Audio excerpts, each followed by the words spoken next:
Tem uma emergência marítima. Tivemos uma ruptura no casco. Uma escotilha se abriu durante a tempestade.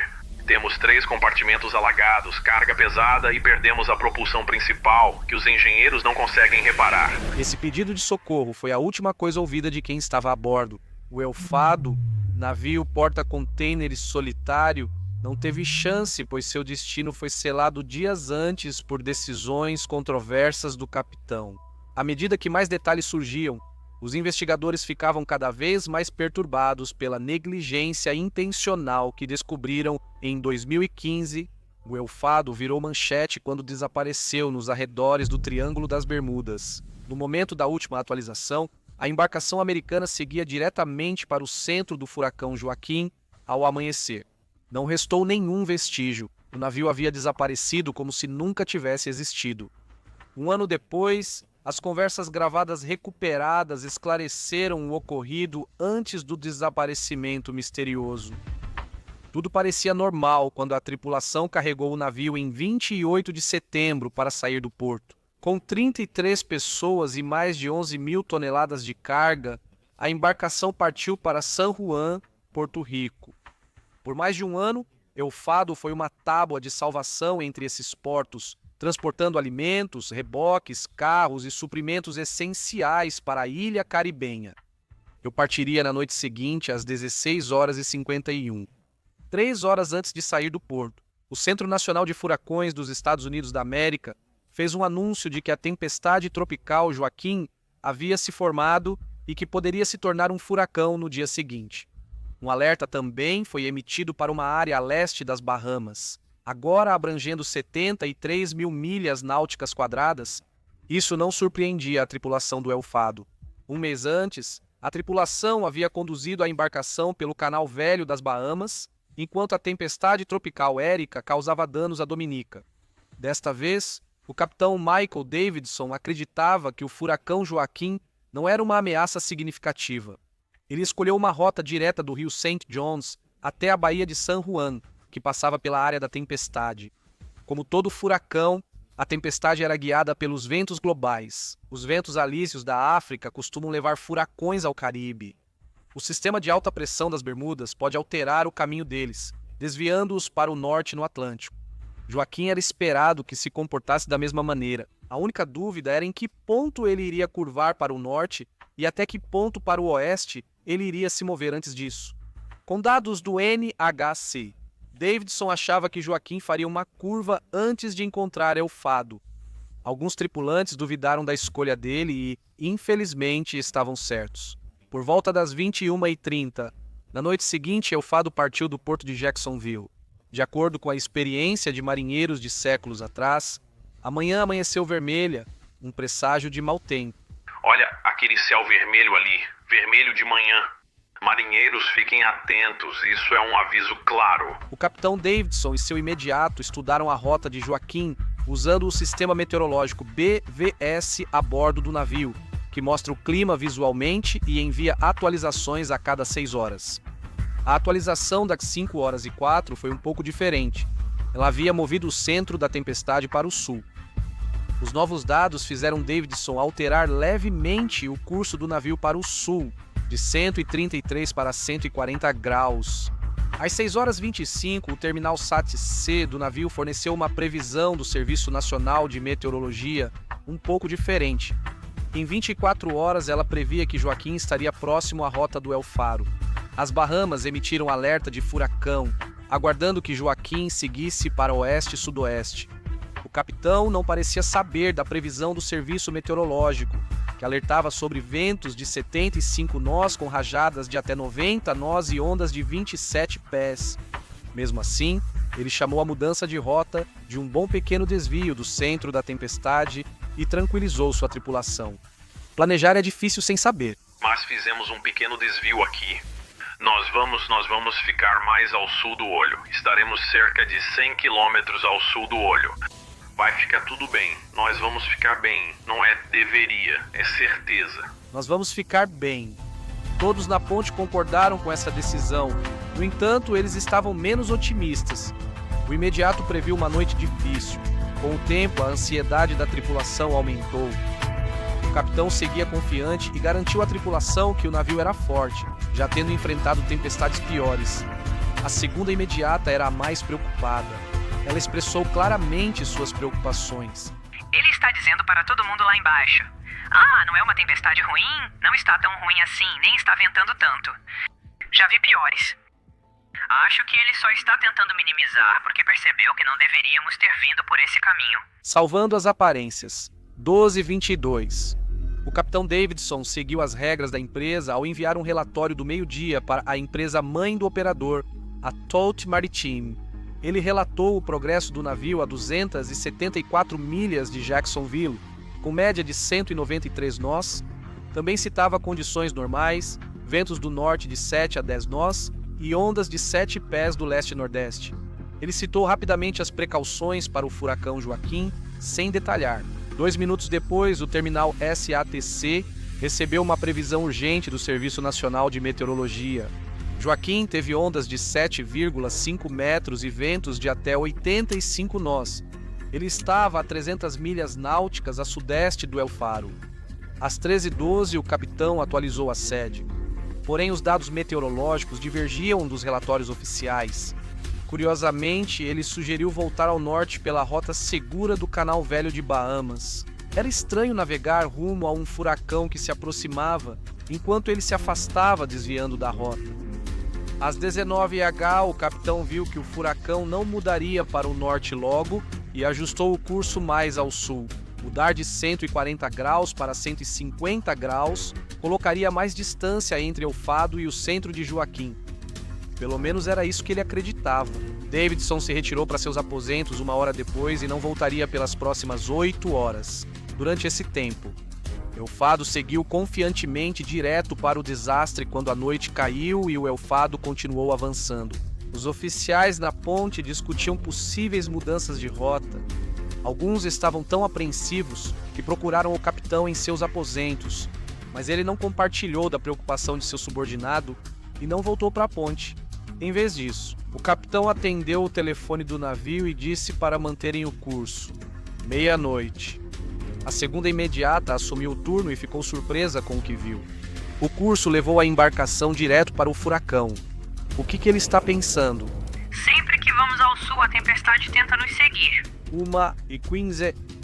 O rádio via satélite ao fundo confirmou que Joaquim foi elevado para a categoria 3. Quase ao mesmo tempo, o navio começou a balançar, sinalizando os mares tempestuosos. O segundo imediato chamou o capitão e o informou sobre a situação. Vamos encontrar a tempestade e não parece nada bom agora. Minha linha principal, eu tenho 0200 alterar o curso diretamente para o sul e depois passar por todas essas áreas rasas. O capitão mostrava-se inflexível. Ele mandou o segundo imediato seguir as ordens anteriores e ajustar o curso para 116 graus. Infelizmente, uma forte rajada de vento atingiu durante a manobra e o navio adernou para estibordo. O segundo imediato respondeu corrigindo o curso para 114 graus, que ela manteve até o final de seu turno. El Fado se aproximava da ilha de Samana Cay pelo noroeste, enquanto Joaquim vinha pelo nordeste. Eles estavam a 71 milhas náuticas de distância. Davidson dormia em sua cabine. As ondas aumentaram e respingaram no convés, fazendo a tripulação na ponte checar os equipamentos de salvamento. Isso mostrava claramente que o medo começava a dominá-los. Às 1h56 da manhã, uma onda gigante atingiu a embarcação, deixando grandes quantidades de água no convés. Ela foi seguida por outra e uma série de outras. As ondas reduziram a velocidade do navio dos habituais 20 nós para menos de 18. Mesmo que a tripulação não esperasse ver o pior do furacão por mais 2 horas, era evidente que eles já estavam na porta dele.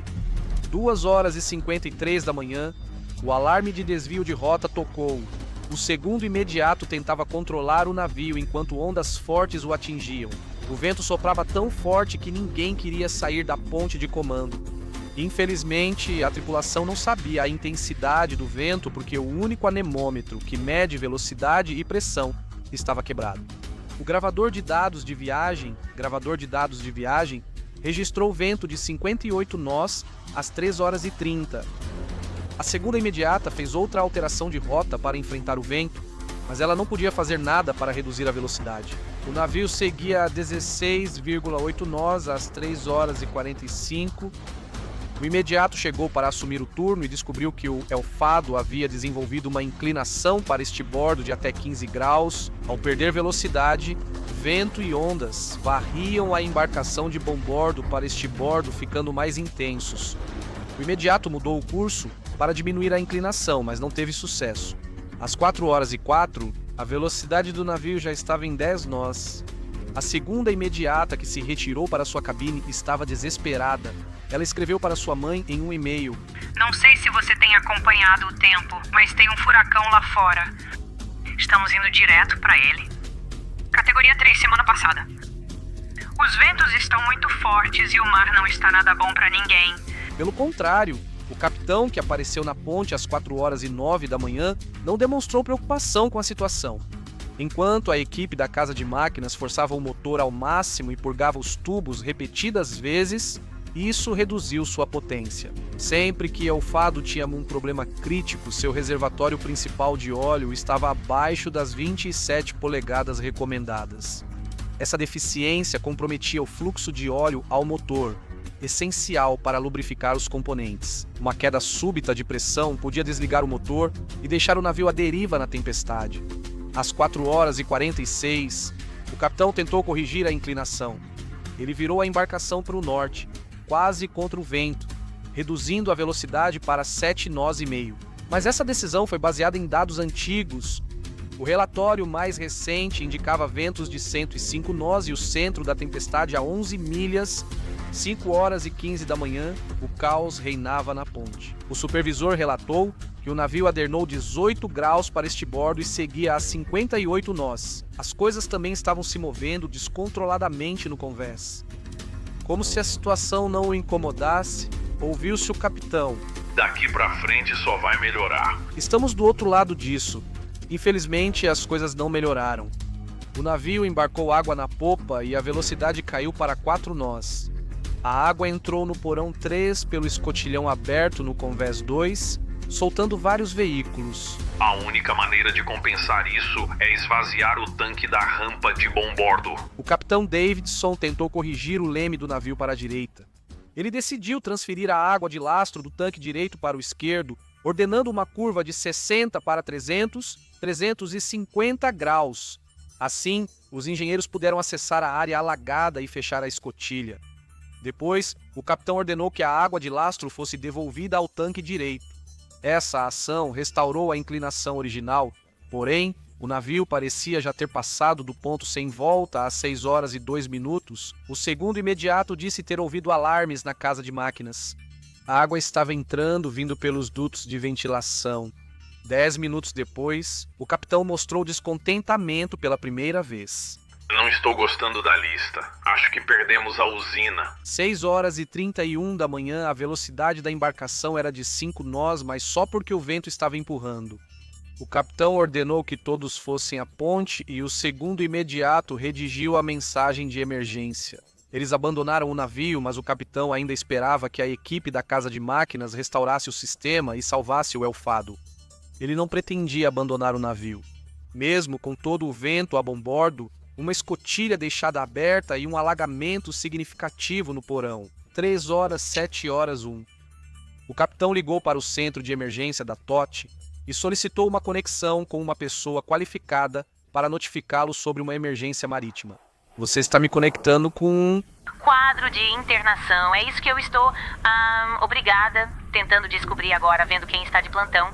E eu vou te transferir direto para eles. Me dê um segundo, senhor, vou te colocar em espera rapidinho. Então só um momento, por favor, seu posto. Mestre do navio. Ok, obrigada. Nome do navio, Afar Soletri Suelev. O relógio está correndo. Posso, por favor, falar com um quadro de internação? Entendeu, senhor? De novo? Vou te conectar agora mesmo. Só um momento, por favor. Oi, bom dia, meu nome é... Só um instante, vou tentar conectar agora, Sr. Davidson. Ok, um momento. Por favor, oi, obrigado por esperar. Meu Deus. Só bem rapidamente, qual é o problema que você está tendo? Eu tenho uma emergência marítima e gostaria de falar com um quadro de internação.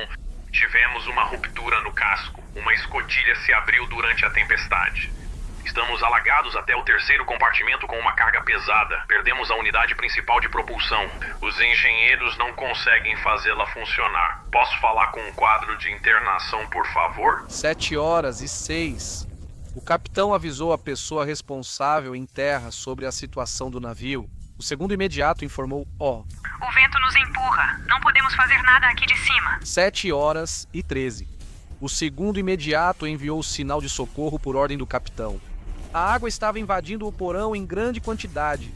A inclinação estava piorando e a energia tinha acabado. O navio estava afundando. Às 7h27, o capitão soou o alarme geral e mandou a tripulação reunir-se a estibordo para abandonar o navio pela ponte. A tripulação, em pânico, buscava seus coletes salva-vidas, mas pouco podiam fazer naquele momento. Todos os botes salva-vidas do lado de bombordo estavam submersos, enquanto os do lado de estibordo não podiam ser liberados devido à forte inclinação. O gravador registrou as últimas palavras do capitão e de um marinheiro. Indo para o fundo, você não está indo para o fundo. Vamos, eu já era. Não, você não.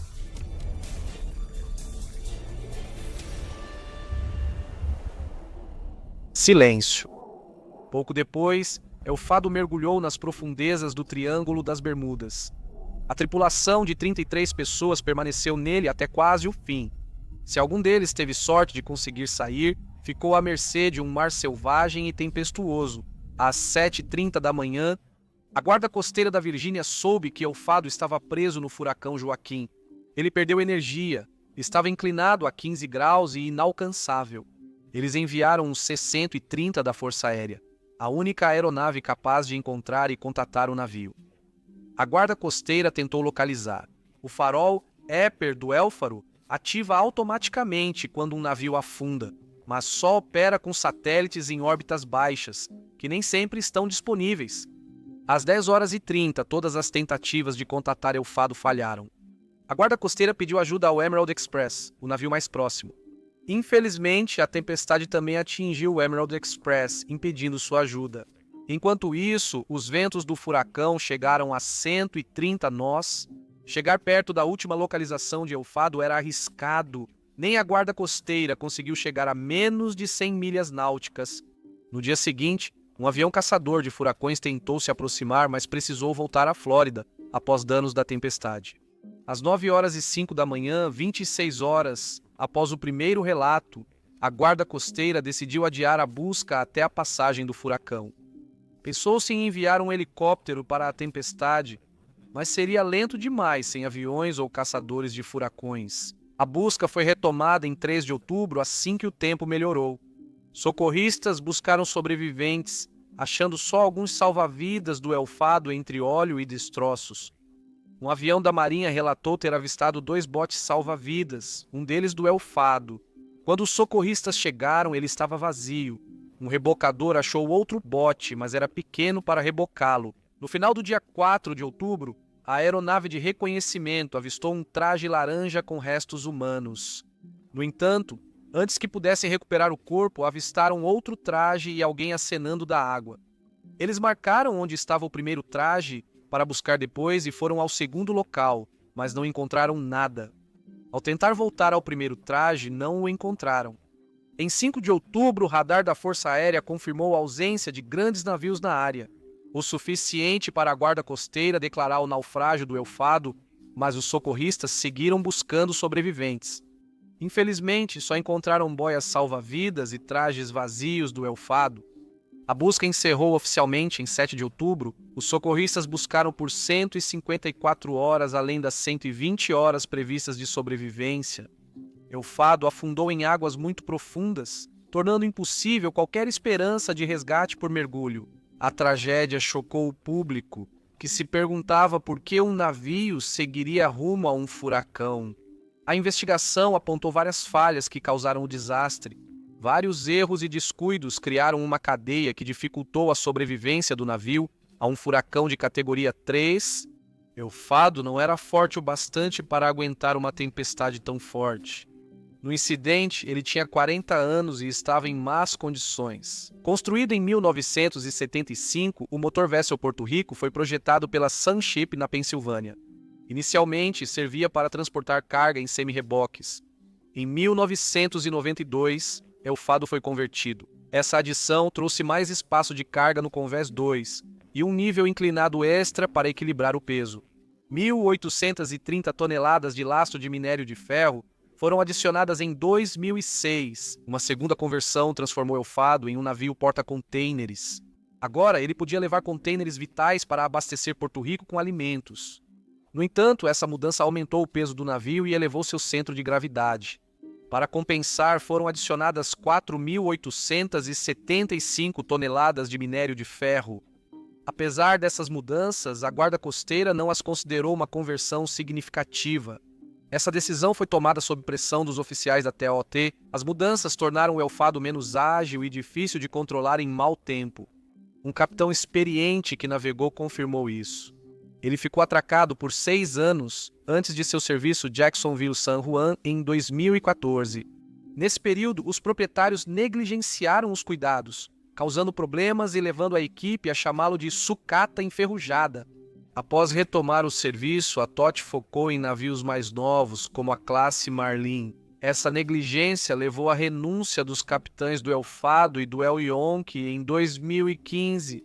Eles saíram devido à má disciplina, treinamento, manutenção e ausência de equipamentos de segurança. Outro fator no desastre foi a má arrumação da carga. Os reboques deveriam estar presos em encaixes no convés chamados de botões, porém no convés 2 do Elfado. Alguns reboques foram colocados de forma incorreta devido à limitação de espaço. Esse arranjo elevou o risco de reboques se soltarem, principalmente os com carga pesada, sendo que 3 a 40 podem estar carregados incorretamente. Uma inclinação era provável. O grande mistério é porque o capitão Michael Davidson navegou rumo a um furacão após assumir o comando depois que o capitão anterior desistiu. Na época, Davidson, 53, estava na TOT há só 2 anos. Ele veio de outra empresa marítima chamada Crowley Maritime em maio de 2013, começando como terceiro imediato e chegando ao posto de capitão. Davidson havia deixado seu antigo empregador após o incidente. O navio sob seu comando foi danificado e não conseguia manobrar. Ele então chamou 2 rebocadores para guiá-lo com segurança até o porto. Dizem que a decisão de Davidson de fazer isso causou um desentendimento com seus empregadores nesta empresa. Davidson era conhecido por sua presença imponente, mas também por demonstrar pouco interesse nos pequenos detalhes da administração de um navio. Alguns colegas se referiam a ele como um capitão de camarote, alguém que comanda à distância, por assim dizer. No entanto, negligência é uma coisa e afundar um navio é outra. Os investigadores precisaram acessar o gravador de dados do navio para descobrir suas intenções na jornada fatídica. Guardado em uma cápsula protetora semelhante à caixa preta de um avião, o gravador de dados de viagem era vital para a investigação. Acessar os destroços foi desafiador pela profundidade extrema. A cápsula protetora de Elfado era resistente à pressão, choque, impacto e calor, mas não podia flutuar.